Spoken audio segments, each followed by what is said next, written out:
Hello friends, welcome to my YouTube channel. मैं मुहज़्ज़बा खान और आप देख रहे हैं स्टडी स्पार्क्स। जैसा कि हम लोग अपनी क्लासेस कंप्लीट कर चुके हैं क्लास 3 तक, क्लास 4 आज हम स्टार्ट करते हैं।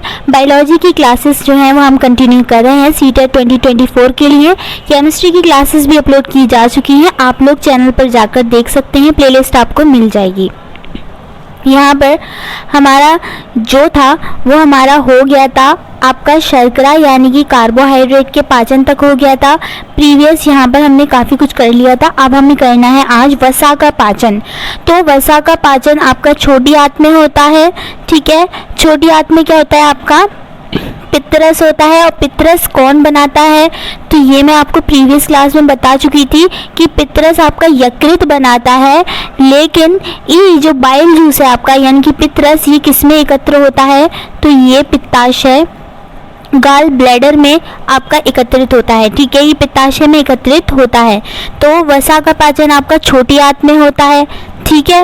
और ये जो होता है फैट किस तरीके से होता है, इस तरीके से होता है। फैट ऐसे सर्कुलर होता है और ये इसको छोटे छोटे पार्टिकल में पित्रस जो है, पित्रस के साथ क्रिया करके छोटे छोटे पार्टिकल्स में कन्वर्ट हो जाता है। और ये आपकी कहलाती है पाइसीकृत वसा। इम्पल्सिफाइड फैट कहलाता है ये आपका, जो कि आपका छोटे छोटे पार्टिकल्स में आ जाता है, यानी कि वसा का पाचन आपका छोटी आंत में होता है। आई होप आपको ये बात समझ में आ गई होगी। अब यहाँ पर थोड़ा सा और देख लेते हैं। तो यहाँ पर ये जो पाइसीकृत वसा है, सबसे पहले फैट जो है वो इस फॉर्म में था, पित्रस वहाँ पर हमारे एकत्रित था। इन पित्रस ने इसको छोटे छोटे पार्टिकल्स में ऐसे कन्वर्ट कर दिया, जिसको आप बोलते हैं पाइसीकृत वसा। अब ये पाइसीकृत वसा जो है लाइपेज एंजाइम, जो कि आपका आमाशय यानी स्टोमक में अग्नाशय में एकत्रित होता है। एंड लाइपेज एंजाइम के द्वारा यह आपका फैटी एसिड में चेंज हो जाएगा एंड ग्लिसरॉल में आपका बदल जाएगा, ठीक है। फैटी एसिड को आपका वसीय अम्ल कहते हैं। अब यहाँ पर प्रोटीन के पाचन के बारे में थोड़ा डिस्कशन कर लेते हैं। तो प्रोटीन का पाचन जो है वो आपका एक तो स्टोमक में होता है, ठीक है। स्टोमक में होता है यानी आमाशय में होता है। अब यहाँ पर प्रोटीन के पाचन के बारे में डिस्कशन कर लेते हैं। तो प्रोटीन का पाचन जो है वो आमाशय यानी कि स्टोमक में होता है। प्रोटीन अब आमाशय में क्या पाया जाता है, HCl यानी कि हाइड्रोक्लोरिक एसिड पाया जाता है और पेप्सिन एंजाइम पाया जाता है। पेप्सिन एंजाइम के साथ ही क्रिया करके पेप्टोन बनाता है, जो कि वयस्कों में बनाता है, ठीक है। लेकिन अब अगर वयस्कों की बात, एडल्ट्स को हटा करके नवजात शिशु या फिर बच्चों के बारे में बात की जाए, तो जो नवजात शिशु होते हैं जो कि सिर्फ आपका मिल्क एंड मिल्क प्रोडक्ट ही ले सकते हैं, यानी कि मिल्क ही ले सकते हैं बल्कि, तो उनके आमाशय में आपका नो HCl होता है, यानी कि वहाँ पर हाइड्रोक्लोरिक एसिड नहीं पाया जाता, क्योंकि वो ऐसी कोई चीज़ खाते ही नहीं है, वो सिर्फ और सिर्फ आपका दूध लेते हैं। इसीलिए मिल्क प्रोटीन कैसीन बोलते हैं इसको। और उनके अंदर उनके आमाशय में रेनिन नाम का जो है आपका पाया जाता है एंजाइम, एंड वो उसके साथ क्रिया करके पैरा कैसिनेट बनाते हैं एंड कैल्शियम वहाँ पर निकलता है, ठीक है। तो इस तरीके से नवजात शिशु में किसके द्वारा होता है, तो रेनिन के द्वारा होता है। और वयस्कों में, एडल्ट्स में किसके द्वारा होता है, पेप्सिन एंजाइम के द्वारा होता है। और ये जो है ये पैरा कैल्शियम पैरा कैसिनेट बनता है, ये अम्लीय HCl तथा पेप्सीय होता है तथा पेप्टोन बन जाता है यहाँ पर, ठीक है। पेप्टोन बन जाता है फिर उसके बाद, लेकिन यहाँ पर उनके जो आमाशय है उसमें आपका HCl की अनुपस्थिति होती है, जो कि आपका वयस्कों में होती है, नवजात शिशु में नहीं होती है HCl, इसीलिए क्योंकि वो मिल्क ही लेते हैं आपका। अब यहाँ पर आ जाते हैं छोटी आंत के बारे में। छोटी आंत में भी आपका जो होता है प्रोटीन का पाचन होता है, एक आपका आमाशय में होता था और दूसरा आपका होता था छोटी आंत में। तो छोटी आंत में भी डिस्कशन कर लेते हैं। छोटी आंत में पेप्टोन पाया जाता है। अब ये जो पेप्टोन बन गया, ठीक है, ये जो आमाशय से आया और पेप्टोन बना है, ये जो आपका प्रोटीन, ये बाइल जूस। अब छोटी आंत में क्या है, बाइल जूस में क्या होता है, ट्रिप्सिन एंजाइम होता है। ट्रिप्सिन एंजाइम भी होता है, और भी एंजाइम होते हैं जिनके बारे में हम डिस्कशन कर चुके हैं, प्रीवियस वीडियो में भी कर चुके हैं। ट्रिप्सिन एंजाइम होता है और ये इसको कन्वर्ट कर देता है आपका एमिनो एसिड में।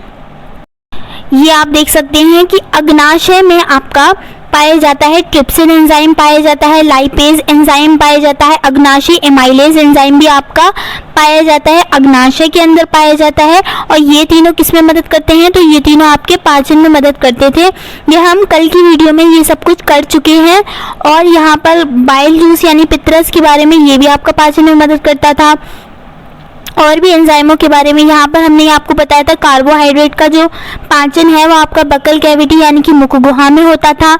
वसा का पाचन आपका स्मॉल इंटेस्टाइन यानी कि आपकी छोटी आंत में होता था। प्रोटीन का आपका आमाशय में, जो भी हम पढ़ रहे हैं, और छोटी आंत के अंदर भी होता था।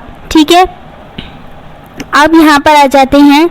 यहाँ आप देख सकते हैं कि ये हमने कर लिया था, ये हमने कर लिया था छोटे बच्चों में भी और बड़े बच्चों में भी। बड़े बच्चों में नहीं, बड़ों में। और ये छोटी आंत हो जाती है। पेप्टोन जो कन्वर्ट हुआ था वो ट्रिप्सिन एंजाइम के द्वारा एमिनो एसिड में आपका कन्वर्ट हो गया था। अब ये है आपकी नया टॉपिक आ जाता है आज की क्लास का। ठीक है, जो हमारा टॉपिक था पाचन यानी कि आपका डाइजेशन, वो आपका कंप्लीट हो चुका है। यहाँ पर जो हमारा नया टॉपिक है वो आपका रेस्पायरेशन यानी कि श्वसन क्रिया। श्वसन क्रिया के बारे में हम यहाँ पर डिस्कशन करेंगे। ऊर्जा निर्माण की प्रक्रिया होती है या फिर भोजन का उपचयन ऊर्जा स्राव के लिए। ठीक है, इसी क्रिया को आपका श्वसन क्रिया कहा जाता है।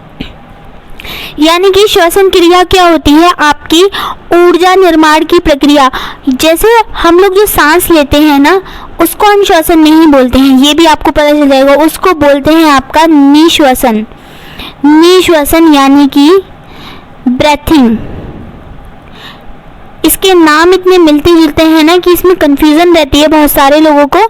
श्वसन आपका रेस्पायरेशन है यानी कि ऊर्जा निर्माण की प्रक्रिया है, जबकि निश्वसन यानी कि ब्रेथिंग आपका अलग चीज है। वो आपका सांस लेना जिसमें आपका आ जाता है, वो आपका निश्वसन है यानी कि ब्रेथिंग है। और मैं फिर से क्लियर कर दूं, रेस्पायरेशन आपका श्वसन क्रिया है। भोजन का उपचयन ऊर्जा यानी ऊर्जा में कन्वर्ट हो जाना, ऊर्जा के निर्माण की प्रक्रिया है आपकी श्वसन क्रिया यानी कि रेस्पायरेशन कहलाती है।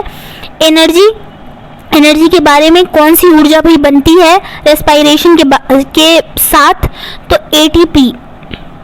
ठीक है, एडेनोसिन ट्राइफॉस्फेट। ठीक है, एडेनोसिन ट्राइफॉस्फेट बनती है। 99% काम जो है हम अपनी बॉडी के एटीपी के द्वारा ही करते हैं। ये एक एनर्जी है जो हमारी बॉडी में रहती है। यानी कि अगर हम लिख रहे हैं तो भी इसी वाली एनर्जी के द्वारा लिख रहे हैं, बोल रहे हैं तो इसी एनर्जी के द्वारा ये हमारी बॉडी में रहती है। और हम 99% जो भी काम करते हैं वो किस एनर्जी के द्वारा करते हैं, एडेनोसिन ट्राइफॉस्फेट। हिंदी में भी लिख लीजिए, एडेनोसिन ट्राइफॉस्फेट। ठीक है, अब यहाँ पर ये चीज़ आपको क्लियर हो गई। एक एटीपी यानी कि एक एडेनोसिन ट्राइफॉस्फेट होता है आपका 30.5 किलो जूल के बराबर। अगर फिजिक्स में आप बात करेंगे तो किलो जूल फिजिक्स में लेंगे। केमिस्ट्री की बात करेंगे देन आप यहाँ पर 7300 कैलोरी लिख लेंगे इसको। यहाँ पर ग्लूकोज क्या है, आपका शर्करा है। शर्करा यानी कि आपका कार्बोहाइड्रेट है। कार्बोहाइड्रेट है, क्या है, ग्लूकोज, जिसका अणु सूत्र होता है C6H12O6। इसकी क्रिया करवा दी आपने ऑक्सीजन के साथ। और यहाँ पर एक एंजाइम की उपस्थिति, और ये जीवितों में ये एंजाइम या फिर ये एंजाइम क्या है, बायोकैटालाइस्ट यानी कि जैव उत्प्रेषक पाए जाते हैं। ठीक है, इनके साथ क्रिया करके ये आपका CO2 गैस बनाएगा, वाटर रिलीज करेगा एंड यहाँ पर बन गई ये आपकी एनर्जी। कौन सी एनर्जी, जो अभी हमने ऊपर पढ़ी थी, कौन सी एनर्जी पढ़ी थी, तो आपकी पढ़ी थी एटीपी यानी कि एडेनोसिन ट्राइफॉस्फेट। और यही वो एनर्जी है जिसके द्वारा हम 99% तक हमारी बॉडी से जो भी हम काम लेते हैं वो इसी एनर्जी के द्वारा लेते हैं। आई होप आपको समझ में आ रहा होगा। यहाँ पर क्या करेंगे, ये जो ग्लूकोज है इसकी क्रिया किसके साथ हुई, ऑक्सीजन के साथ। देन यहाँ पर CO2 गैस यानी कि कार्बन डाइऑक्साइड गैस रिलीज हुई, H2O यानी कि वाटर बना एंड ये वाली एनर्जी आपकी यहाँ पर आ गई। अब आ जाते हैं नीचे, यहाँ पर इसको भी पढ़ लेते हैं। जीवितों में एंजाइम या जैव उत्प्रेरक पाए जाते हैं। श्वसन क्रिया, रेस्पिरेशन जो होता है वो आपका दो टाइप का होता है, एक होता है निश्वसन ब्रेथिंग जिसे बोलते हैं, एक होता है कोशिकाएं श्वसन यानी कि सेल्यूलर रेस्पिरेशन। ठीक है, तो यहाँ पर हम ब्रेथिंग के बारे में थोड़ा सा डिस्कशन कर लेंगे। पहला पॉइंट है, ये एक भौतिक प्रक्रिया है। ब्रेथिंग क्या है हमारा, एक भौतिक प्रक्रिया। भौतिक प्रक्रिया क्या होती है, और यहाँ पर ये क्या लिखा हुआ है, ये एक बायोकेमिकल रिएक्शन यानी कि जैव रासायनिक क्रिया है। अब इनको थोड़ा सा समझ लेते हैं कि आपकी भौतिक प्रक्रिया क्या होती है और जैव रासायनिक या फिर आपकी रासायनिक प्रक्रिया क्या होती है। तो मान लिया एक पदार्थ है X, ठीक है, इसको हमने कन्वर्ट करना है, देन यहाँ पर एक नया पदार्थ बन गया Y, लेकिन हम इस Y को दोबारा से X में कन्वर्ट कर सकते हैं। तो ये कौन सी क्रिया हुई, ये आपकी हुई भौतिक। ठीक है, इसलिए क्योंकि हम x को दोबारा से y में और y को दोबारा से x में कन्वर्ट कर सकते हैं। बट यहाँ पर x एक ऐसा पदार्थ है जिसको हमने y में कन्वर्ट कर लिया, बिल्कुल ही नया पदार्थ बन गया। अब हम उसे कभी भी x में चेंज नहीं कर सकते। तो ये होती है आपकी रासायनिक क्रिया। ठीक है, मीन्स x ही रहता है, नो परिवर्तन नहीं, यानी कि उसकी पूरे तरीके से परिवर्तन नहीं होता, उसको हम दोबारा से चेंज कर सकते हैं। और यहाँ पर जैसे कि इसका रासायनिक अभिक्रिया का एक एग्जाम्पल है, कोई कागज़ लिया आपने, ठीक है, उसको आपने जला दिया, उसको जला दिया तो वो राख बन गया। अब आप क्या उस राख से दोबारा से वही पेपर बना सकते हैं, नहीं बना सकते। तो ये एग्जाम्पल था आपका रासायनिक क्रिया का, इसमें परिवर्तन हो जाता है, एक पदार्थ से हट करके आपका एक नया ही पदार्थ वहाँ पर जनरेट हो जाता है। ठीक है, निश्वसन सभी जीवों में ना होकर कुछ ही जीवों में होता है। मतलब ऐसा नहीं है कि एक तो सबसे पहले तो मनुष्य, हम किस कैटेगरी में आते हैं भाई, हम तो निश्वसन करते हैं, हम ब्रेथिंग हम जो है एयर लेते भी हैं और रिलीज भी करते हैं, यानी कि हम ब्रेथिंग करते हैं। लेकिन हर जीव में ऐसा ही हो रहा है, हर जीव में जो है श्वसन की क्रिया एक ही जैसी है, तो ऐसा बिल्कुल भी नहीं है ये। और अगर कोशिकाई श्वसन की बात की जाए तो ये सभी जीवित में उपस्थित है, यानी कि सभी जीवित में, सभी जो जंतु हैं जीवित हैं, जो भी जीवित हैं उसमें ये उपस्थित होता है। लेकिन निश्वसन आपका कुछ ही जीवों में होता है, ऐसा ज़रूरी नहीं है कि सभी जीवों में हो। ब्रेथिंग यानी कि निश्वसन के बारे में बात करते हैं, ये दो प्रकार की होती है, अंतःनिश्वसन और बाह्य निश्वसन। आप इनके नाम को देखकर ही पता लगा सकते हैं कि अंतःनिश्वसन क्या है और बाह्य निश्वसन क्या है। तो अंतःनिश्वसन है आपका इनहेलेशन और एक्सहेलेशन। इनसे समझ, इनहेलेशन क्या होता है, जब हम सांस लेते हैं तो सबसे पहले तो हम एयर को अपने अंदर लेते हैं। आप सांस लेकर देख लीजिए, हम अपने अंदर एयर को लेते हैं एंड एयर को आउट करते हैं, तो उसको आपका बोलते हैं एक्सहेलेशन। और कोशिकीय श्वसन की अगर बात की जाए तो ये भी दो टाइप की होती है, एक होती है वायवीय, एक होती है अवायवीय। अब वायवीय क्या होता है, तो वायवीय वो होता है जिसमें आपका ऑक्सीजन की जो है उपस्थिति हो, ठीक है, और अवायवीय होता है जिसमें आपकी ऑक्सीजन जो होती है वो आपकी अनुपस्थित होती है। ठीक है, यहाँ पर आप देख सकते हैं कि जो एयर हम अंदर ले रहे हैं और जो एयर हम बाहर निकाल रहे हैं, तो ऑक्सीजन की कितनी मात्रा हम अपने अंदर ले रहे हैं, 21%, और ऑक्सीजन की कितनी मात्रा बाहर निकाल रहे हैं, तो 16.6% ऑक्सीजन जो है वो हम वहाँ पर आपकी इनहेल्ड कर रहे हैं। ठीक है, यहाँ x है, एक्सहेल्ड कर रहे हैं, इनहेल्ड आपकी कितनी कर रहे हैं, 21% कर रहे हैं। एंड यहाँ पर कार्बन डाइऑक्साइड की अगर बात की जाए तो 0.03% जो है वो हम अपने अंदर ले रहे हैं एयर के साथ, और आपकी बाहर कितनी निकाल रहे हैं, 4.4%। यानी कि हम कितनी ऑक्सीजन ले सकते हैं, हम 21% ऑक्सीजन लेते हैं, जिसमें से हम 16.6% जो है वो बाहर निकाल देते हैं, और एयर में मौजूद 0.03% कार्बन डाइऑक्साइड हम लेते हैं जो कि हमारे अंदर जाती है, एंड वहाँ से 4.4% जो है हम बाहर निकाल देते हैं। यहाँ इसको भी पढ़ लेते हैं।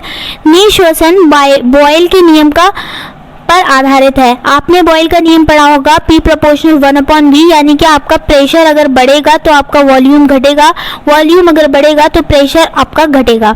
ठीक है, ये आपने पढ़ा होगा। एट कांस्टेंट, वो भी कांस्टेंट आपका टेम्परेचर होना चाहिए वहाँ पर। अगर आपका एक कांस्टेंट टेम्परेचर है देन आपका प्रेशर बढ़ने के साथ साथ वॉल्यूम यानी कि आयतन घटेगा, और आयतन बढ़ने के साथ साथ आपका प्रेशर बढ़ेगा, यानी कि प्रेशर और वॉल्यूम एक दूसरे के व्युत्क्रमानुपाती होते हैं, इन्वर्सली प्रोपोर्शनल होते हैं एट कांस्टेंट टेम्परेचर। यहाँ पर इसको भी देख लेते हैं। वायु का रास्ता कहाँ से होकर के जाता है, यानी कि जो हम हवा लेते हैं अपने अंदर, एयर लेते हैं, वो उसका रास्ता कहाँ से होकर के जाता है। सबसे पहले वो आपकी नोज में जाएगी, नाक में जाएगी, फिर आपकी नॉस्ट्रिल में जाएगी यानी नथनों में जाएगी, नासा गुहा यानी कि नसल कैविटी में जाएगी, उसके बाद आपकी लैरिंग्स में जाएगी। लैरिंग्स ही आपका स्वर यंत्र है, यानी अगर आप अपनी गर्दन पे हाथ रखेंगे देन वहाँ पर आपको कंपन महसूस होगा, तो आप इसी स्वर यंत्र यानी लैरिंग्स के द्वारा ही आप बोल पा रहे हैं। ठीक है, आप अपने गर्दन पर हाथ रख के देखेंगे तो जहाँ पर आपको कंपन महसूस हो रहा है वही आपका स्वर यंत्र है। एंड इसमें एक होता है एडम एप्पल, जो नरों में पाया जाता है यानी कि मेल्स में पाया जाता है। आपने बहुत सारे मेल्स को देखा होगा जिनकी गर्दन पर एक कंठ जैसा कुछ निकला हुआ रहता है, वही आपका होता है एडम एप्पल, और वो ज़्यादातर आपका मेल्स में देखने को मिलता है। फीमेल्स में वो इतना ज़्यादा डेवलप नहीं होता है। दूसरा आ जाता है आपका श्वास नली। ठीक है, श्वास नली में जाएगा, फिर आपकी एयर, फिर उसके बाद आपकी श्वसनिका में जाएगा, श्वसनिका में जाएगा, ब्रोंची में जाएगा, यानी कि उसके बाद आपका जाएगा श्वसन नलिकाओं में ये जाएगा, उसके बाद ये आपका वायु कोष्ठ यानी कि लंग्स में पहुंच जाएगा फाइनली। ठीक है, देख सकते हैं आप लोग स्क्रीन पर, इसकी पिक्चर भी देख सकते हैं कि सबसे पहले आपका जाएगा नोज में, नोज के बाद जाएगा आपका नॉस्ट्रिल में। ठीक है, नॉस्ट्रिल आपका ये है यानी कि नथनों में।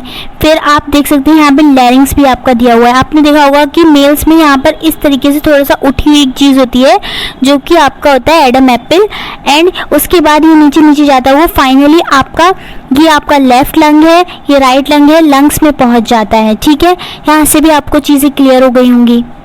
एक बार इसको फिर से देख लेते हैं। तो यहाँ पर क्या है, वायु का रास्ता है, एयर कैसे कैसे जाती है। सबसे पहले आपकी वो जा रही है नोज में, फिर नॉस्ट्रिल में जा रही है, फिर नसल कैविटी में जा रही है, फिर लैरिंग्स में जा रही है जहाँ पर आपका होता है एडम एप्पल मेल्स में, फिर आपको जा रही है श्वास नली में, श्वसनिका में जा रही है, फिर श्वसन नलिकाओं में जा रही है, फिर वायु कोष्ठ यानी कि आपका लंग्स में पहुँच जा रही है। यहाँ पर भी थोड़ा सा और रिविज़न कर लेते हैं। यहाँ पर आपका है श्वसन क्रिया दो टाइप की होती है, निश्वसन होता है, एक कोशिकीय श्वसन होता है। नेक्स्ट क्लास में हम ये भी देखेंगे कि कौन निश्वसन कर रहा है, कौन किस तरीके से आपका सांस ले रहा है। ठीक है, तो ये है एक भौतिक प्रक्रिया है, भौतिक प्रक्रिया के बारे में मैं आपको बता चुकी। और कोशिकीय श्वसन जो है वो आपका एक जैव रासायनिक क्रिया है। ठीक है, यहाँ पर निश्वसन जो है वो सभी जीवों में ना होकर कुछ ही जीवों में चलता है, जबकि कोशिकीय श्वसन जो है वो आपका सभी जीवित में उपस्थित होता है। ठीक है, ब्रेथिंग की बात की जाए तो अंतः निश्वसन और बाह्य निश्वसन दो टाइप का होता है। कोशिकीय श्वसन जो है वो आपका वायवीय और अवायवीय होता है। वायवीय वो होता है जिसमें ऑक्सीजन उपस्थित होती है, अवायवीय वो होता है जिसमें ऑक्सीजन की अनुपस्थिति होती है। Inhalation, exhalation. ठीक है, कितनी ऑक्सीजन और कार्बन डाइऑक्साइड की मात्रा हम जो है ले लेते हैं एयर के माध्यम से। तो इनहेलेशन में आपकी 21% की जो मात्रा है वो आपकी ऑक्सीजन लेते हैं, बाहर निकालते हैं 16.6% की, 0.03 आपकी ले लेते हैं CO2 यानी कार्बन डाइऑक्साइड की मात्रा, 4.4 कार्बन डाइऑक्साइड बाहर निकाल देते हैं। और निश्वसन जो है वो आपके बॉयल के नियम का पालन करती है। बॉयल का नियम होता है at constant temperature P proportional 1/V, यानी कि ये दोनों एक दूसरे के व्युत्क्रमानुपाती हैं। अब यहाँ पर हमने थोड़ा सा और रिवीजन कर लेते हैं। रेस्पिरेशन यानी कि श्वसन क्रिया तो ऊर्जा निर्माण की प्रक्रिया है। भोजन का उपचयन ऊर्जा स्राव के लिए ही, जिसको ही श्वसन क्रिया कहते हैं। क्या करते हैं, कौन सी ऊर्जा का निर्माण करती है रेस्पिरेशन में, तो एटीपी यानी कि एडेनोसिन ट्राइफॉस्फेट। ये 99% जो हम अपनी बॉडी से जितना भी काम लेते हैं वो इसी एनर्जी के द्वारा करवाते हैं। एक एटीपी होती है आपकी 30.5 किलो जूल के फिजिक्स में, एंड 7300 आपकी कैलोरी होती है। यहाँ पर ग्लूकोज की क्रिया आप ऑक्सीजन के साथ करवा देंगे तो एंजाइमों द्वारा ये कन्वर्ट हो जाएगी आपकी कार्बन डाइऑक्साइड में, जल में, और यहाँ पर आपकी एनर्जी रिलीज हो जाएगी जो कि है आपकी एटीपी। अब यहाँ पर हमने वसा यहाँ से पढ़ा था, वसा का पाचन कहाँ से होता है, तो वसा का पाचन आपका छोटी आंत में होता था, छोटी आंत में होता था, और यहाँ पर पित्तरस के द्वारा ये छोटे छोटे पार्टिकल्स में डिवाइड हो जाएगा जिसको आपका पाइसीकृत वसा बोलेंगे। और ये जो पाइसीकृत वसा है ये आपका लाइपेज एंजाइम के द्वारा फैटी एसिड में कन्वर्ट हो जाएगा और लास्ट में ये ग्लिसरॉल में कन्वर्ट हो जाएगा। प्रोटीन के पाचन के बारे में अगर डिस्कशन किया था तो वो ये था स्टोमक में होता है, और ये दूसरा आपका हो रहा था छोटी आंत में भी हो रहा था। स्टोमक में आपका प्रोटीन जो है पेप्सिन एंजाइम के साथ पेप्टोन में कन्वर्ट हो जाएगा। अगर वयस्कों की बात की जाए, नवजात शिशु हैं तो वो सिर्फ दूध ही लेता है, इसीलिए वहाँ पर HCl की अनुपस्थिति होती है। तो मिल्क प्रोटीन होता है यानी कि कैसीन, और उसमें रेनिन नाम के एंजाइम के द्वारा ये पैरा कैसीन में कन्वर्ट हो जाएगा। साथ ही आपका कैल्शियम में कैल्शियम हो जाएगा। और ये जो पैरा कैसीन आपका बना है, ये पैरा कैसीन किस प्रवृत्ति का होता है, तो पैरा कैसीन अम्लीय होता है। HCl व पेप्टोन दोनों, ये पेप्टोन यहाँ पर भी बन जाता है। आई होप आपको बात समझ में आ रही होगी। छोटी आंत की बात कर लेते हैं तो छोटी आंत में पेप्टोन जो ये बन गया है, ये बाइल जूस के द्वारा आपका ट्रिप्सिन और बाइल जूस दोनों के द्वारा आपका एमिनो एसिड में कन्वर्ट हो जाता है। आई होप आपको अच्छे से समझ में आ रहा होगा। अगर आप मेरे चैनल पर नए हैं तो प्लीज़ मेरे चैनल को सब्सक्राइब कर दें, लाइक कर दें, शेयर कर दें, साथ ही बेल आइकन को भी प्रेस कर दें ताकि आने वाला कोई नया नोटिफिकेशन आप लोगों तक पहुंच सके। एंड कल आपका संडे है तो संडे में हम क्या करते हैं, हमारा जो बायोलॉजी का एक चैप्टर कंप्लीट हो गया है यहाँ पर हमारा पाचन, उसका हम डिटेल रिवीजन करने वाले हैं। साथ में ही हम लोग यहाँ पर एक और चीज़ करने वाले हैं, केमिस्ट्री का भी एसिड बेस एंड सॉल्ट हमारा जो चैप्टर कंप्लीट हो गया था उसका भी हम पूरा एक ही वीडियो में रिवीजन कर देने वाले हैं। तो एक ही वीडियो में भी आपका काम बन जाएगा। लेकिन यहाँ पर जितना डिटेल मैंने यहाँ पर समझाया है, आई होप आपको अच्छा लगा होगा। एक लाइक बनता है, कमेंट सेक्शन में आकर ज़रूर बताइएगा कि आपको मेरी वीडियो कैसी लगी। तब तक के लिए गुड बाय।